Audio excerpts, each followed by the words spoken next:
Bannayuganda bannange muna abanda bali balamusizza mwebale byonna bye mukola ate ng'era mbagaliza independence ennungi kuba leero lunaku lwa independence.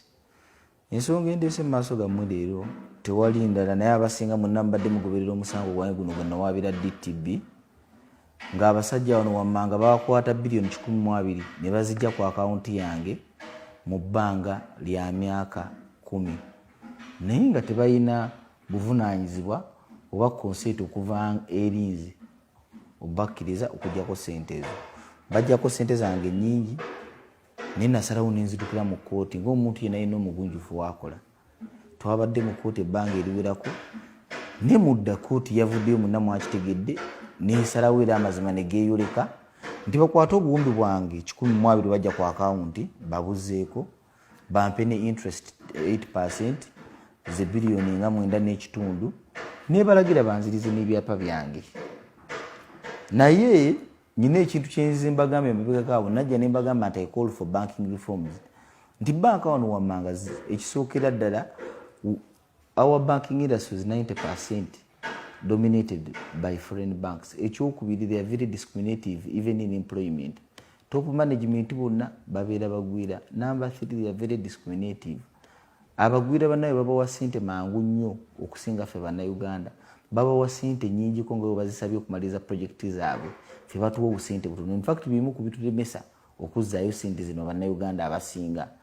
Waba bagaba interest rate banaye babawa interest rate ntono ddala ate ffe batuwa interest rate za waggulu.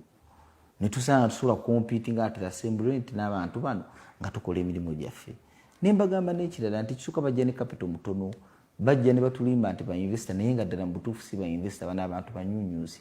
Bajja n'obusente butono simply to establish their banking structures.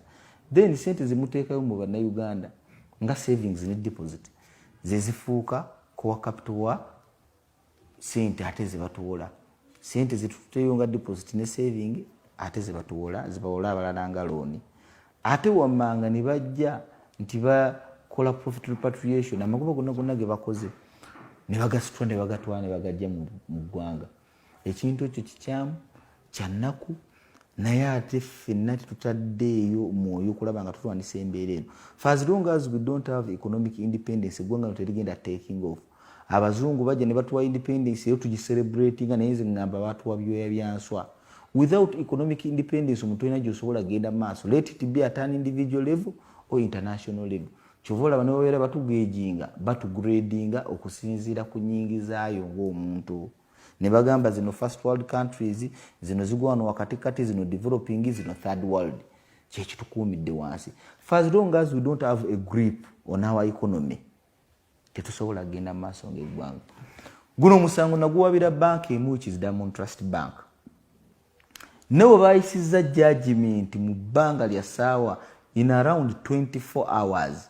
Banka zonna zaavuddeyo under UBA ekitongole ekibatwala Uganda Bankers Association. Wammanga luli babagako omuba mujjukira bagezaako okuvaayo omusajja ne muddamu executive director waabwe era n'asirika. Ne kati baakomyewo nga bonna beegasse era ng'ababbi bwe babeera bamaze ebbanga nga batubba era sente zaffe nga bazitwala. Naye baagala tukuumira awo. Ate simanyi waki batugaya. They look at us from an inferiority point of view because they think we don't have the ability to reason ng'abantu. Nenjagala obategeeza nti muffe mulimu abakola ki abafumiitiriza. Nze nawaawo omusango naye wadde mwenna saabagambye ebigendererwa byange ebimu byali kino kyennyini kituuko kati. Nze nga haamu sigenda kuwangaala bbanga ddene. Era Katonda yanyamba nampa obugagga nze sikyanoonya bugagga naye nnoonya kulaba kiki nsobola okwongerako ku ggwanga lyattu Uganda okulaba nga tukulaakulana. Wennyimiridde ng'omusuubuzi kuba nze siri wa byabufuzi. Abasajja bano mulaba monna baavuddeyo kiki kitegeeza nti ebintu wano byammanga bye basaze musango bonna okujja kubaveeyo batukonfirming nti bonna nabadde bakola ebintu bino biri irigo. Babadde bajja babikola naye nga tewali munnayuganda avuddeyo bacekinga. Wennavuddeyo ne mbacekinga bonna baavuddeyo ne bagamba nti mulaba sente zaffe zigenda kufa 5.7 trillion. Ndabye mawulire agaleero bataddemu omutwe omunene era nga woogulaba nti banks protest Hamuchigundu's case is ruling. You don't protest a judgment. Judgments are not weighed in figures. Tugenda cruising 5.7 trillion. Judgments are weighed in justice. This is an illegality. Why are you discussing the illegality that is taking place in our country? NCF mwina naffe otuwa ekitiibwa. Wobeera ozze mu nnyumba y'omuntu kakabe kasiisira. Wabeera ina amateeka kwafugira amakaagi oyina omurespectinga. Gwe ekyokubeera nti mumaze ebbanga ddene nga mutubba nga tetwogera tekitegeeza temutukola ki? Temutubba. Ate ekyokuteeka omwoyo nga nti going to lose 5.7 trillion. Mulinga abatugamba nti muwagala tugula 5.7 trillion. Bannayuganda bannange, are we worth that much? Are we that low? Is 5.7 trillion an equivalent of our economic independence ng'eggwanga? Tulekerawo okulowooza mu kituyita short term syndrome. Tulowooleza kumpi nnyo, twagala fast gains. Buno busente buno. Naye ate nga ebintu by'okkulaakulana byetaagamu obudde n'omusingi one stage at a time.